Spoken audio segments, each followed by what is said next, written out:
Perfect example of this would be some work that I've been doing on historic views of Christian thought and slavery, looking at how actually anomalous it is that for a century and a half or so you had a deeply, maybe even less than a century and a half actually, you had a deep conviction among some that slavery was a good that was condoned by God. At the same time that that view was being articulated in the antebellum South, it was stridently condemned by conservative Christians elsewhere throughout the world, not just abolitionists and those opposed to slavery in the antebellum North, but also around the Christian world. And so looking at how that interpretation could take root, what were the cultural influences that made this, from the historical perspective, anomalous view take such deep root? Really, it wasn't until the 1820s that you have the theological defense of slavery as an actual positive theological good. Before that you have, well, it's permitted by Scripture but not consistent with the spirit of Scripture. But then the development of antebellum Southern views about slavery, which were very, very deeply held by some, unfortunately, and I think very misguided, but to look at the cultural context. How then does the Christian community more generally, it's a very diverse and broad community, come together after the Civil War when, of course, they had been so separated over these issues about how to read Scripture. And then one of the things I'm dealing with right now is the emergence of certain forms of biblical interpretation in the 1870s and 1880s, which are designed in part precisely to mend those fences. You may remember that in the 1830s, both in the early 1800s and again in the first part of the decade of the 1830s, Virginia, the Old Dominion, debated whether or not to implement by law gradual emancipation.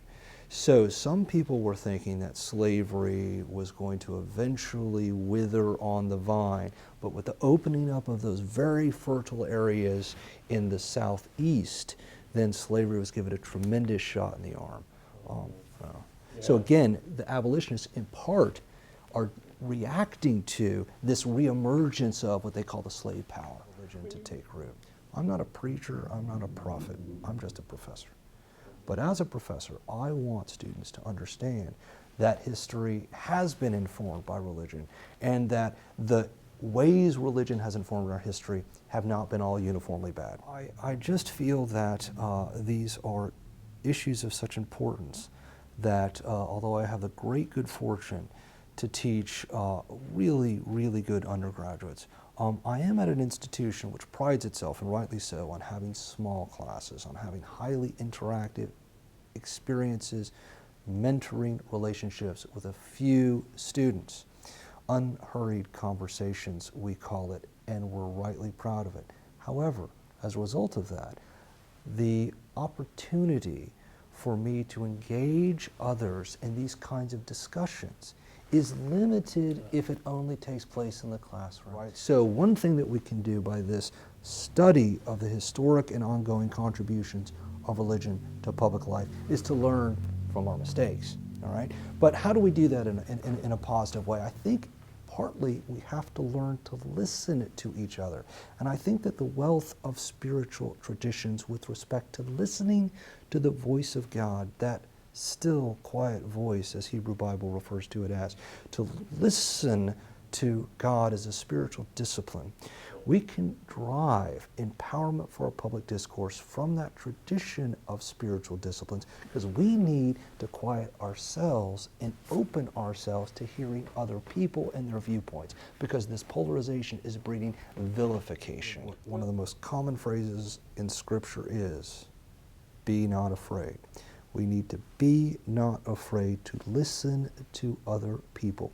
And when Black Lives Matter's leaders say they don't want to talk about anyone but Black lives, there's a tendency, and I can understand where it comes from, to think, but of course other lives matter too. Aren't you being narrow-minded? And then a kind of fearfulness can emerge about it, that this is saying something that is radical, namely that other lives don't matter, right? But to have the courage to just listen rather than to build a wall and block their voices out. Right. So we say, well, look, no, actually they're not saying white lives don't matter. We listen to what they're saying. They're saying there hasn't been enough attention to this issue. So I do think that the spiritual discipline of listening to God can be transferable to the political and civic discipline that we need to listen to the voices of others. And it's not necessarily easy. Now, this walk, the walk of opening oneself up to another, this walk has to be genuinely open to going in a variety of directions. In other words, there is a tendency to, unfortunately, vilify those who support Trump, right? And I think, so it has to be a walk where you're being guided by a sense of charity and not by some preconceived prejudice or some commitment which won't allow you to change course at all.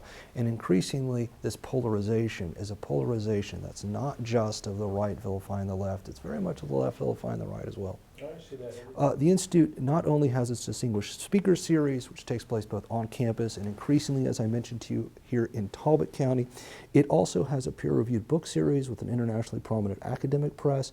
We're publishing extensively interesting and I think highly impactful volumes through that series.